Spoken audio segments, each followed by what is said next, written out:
Okay, our lesson today will be solving equations with absolute values or equations involving absolute values. So an absolute value is distance from the origin on the number line. So since it is distance, it's always positive. So what we say is, for example, absolute value of 6 is equal to 6. Absolute value of negative 6 is equal to 6. It means that it is distance from the origin 0 up to 6 will be 6 units, or from 0 to negative 6 would be 6 units. So absolute value is distance from the origin, so that's why distance is always positive. So absolute value of negative number is positive number. Okay, let's see some questions. As we have seen the first one, absolute value of x equal to 6. We have always two cases. Case number 1 is when whatever inside the absolute value is positive or greater than 0, which means that I write whatever I have inside absolute value as it is, and I write x equal to 6. Case number 2, when x inside whatever I have inside is less than 0, which means I change to the right side to the opposite sign, to negative 6.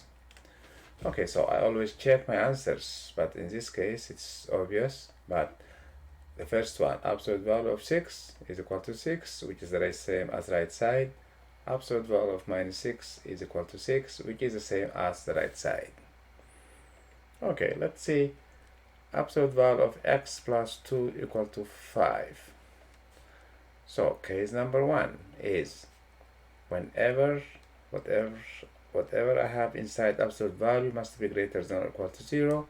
In this case, we write the equation as it is. X plus 2 on the left side, I copy it as it is equal to 5. I don't change anything. I copy everything without the absolute value.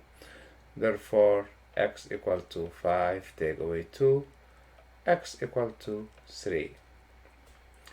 Case number 2. This is when x plus 2, whatever I have inside, is less than 0. So what I say is, this is like my domain.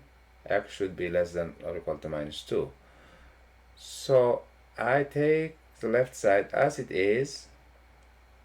I change the right side to the negative sign, negative 5. This is the simplest way we have. We can have another way by changing this one to negative, but I think this is a better one. So x plus 2 equal to negative 5. Therefore, x equal to negative 5 plus 2, x equal to negative 3.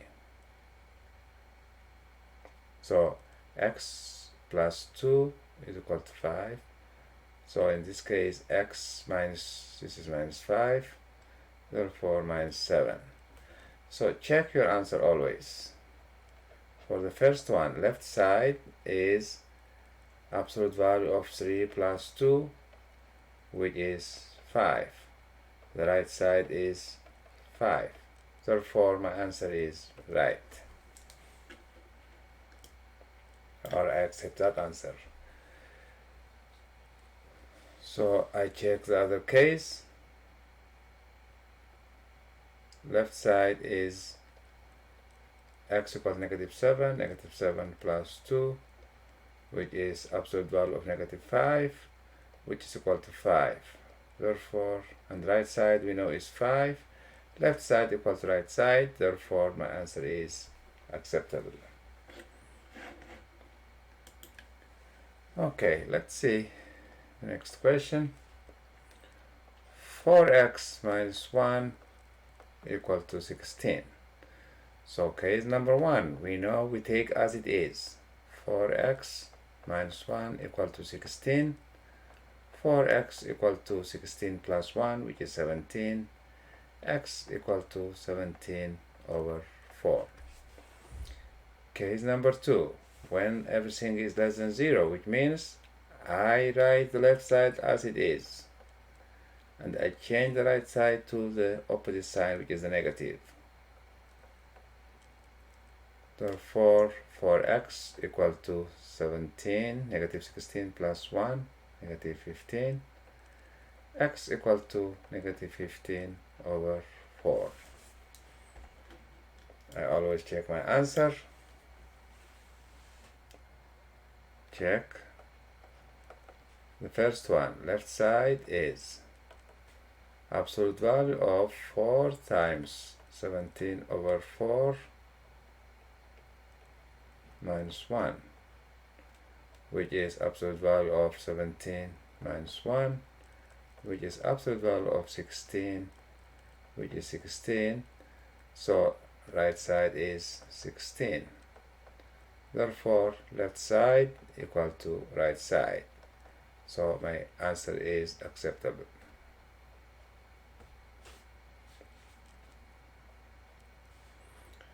The next one, left side is absolute value of 4 times negative 15 over 4 minus 1. Therefore, 4 and 4 they cross out, negative 15 minus 1, absolute value of negative 16, which is equal to 16. Right side is 16. Therefore, left side equal to right side. So my answer is also acceptable. I can accept this answer.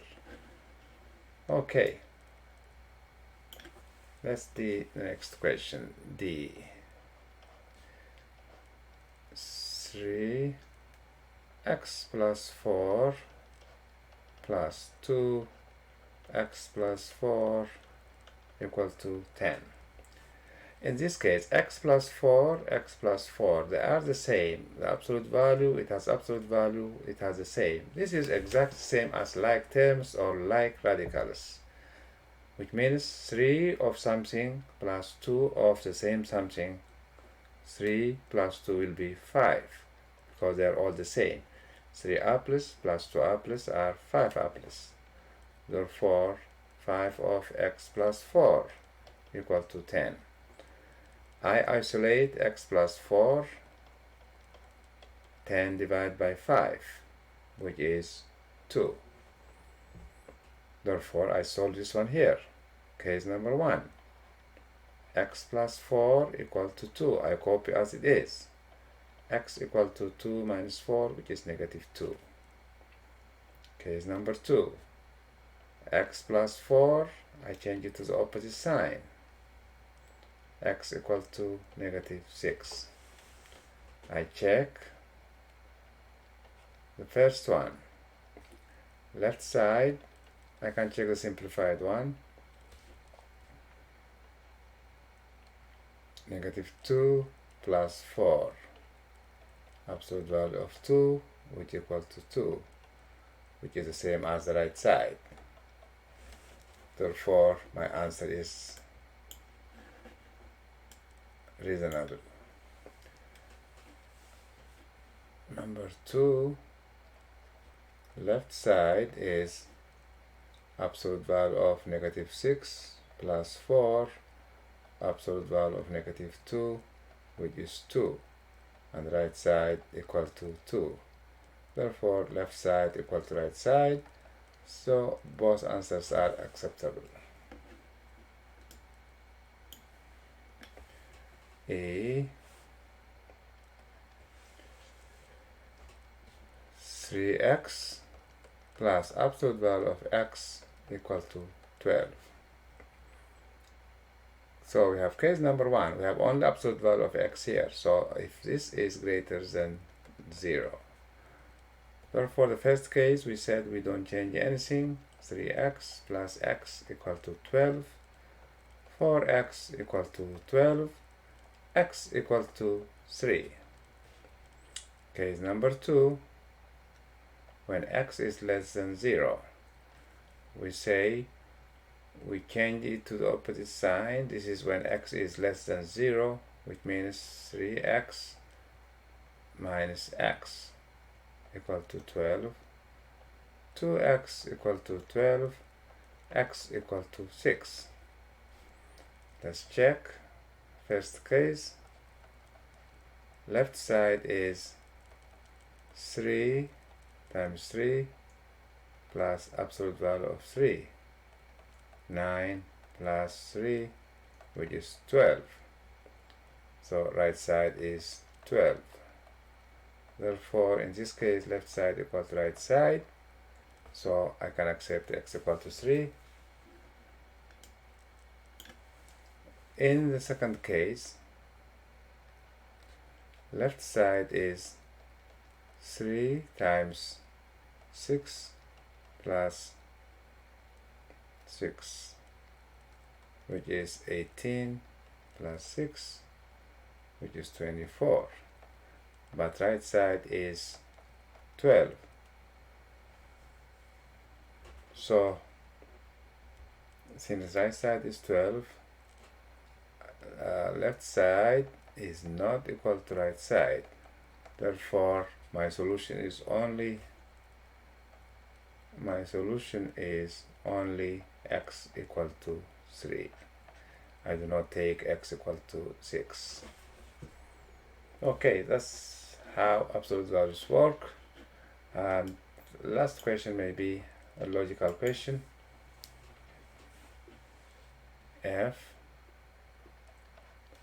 If I have absolute value of x minus 5 equal to negative 6, in this case we don't have to think a lot. Absolute value of x minus 5, absolute value equal to negative 6. And we said absolute value is always positive, so how can it be equal to a negative number? Therefore we say there is no solution, or it's not possible. Okay, that's typical examples of how to solve absolute value equations.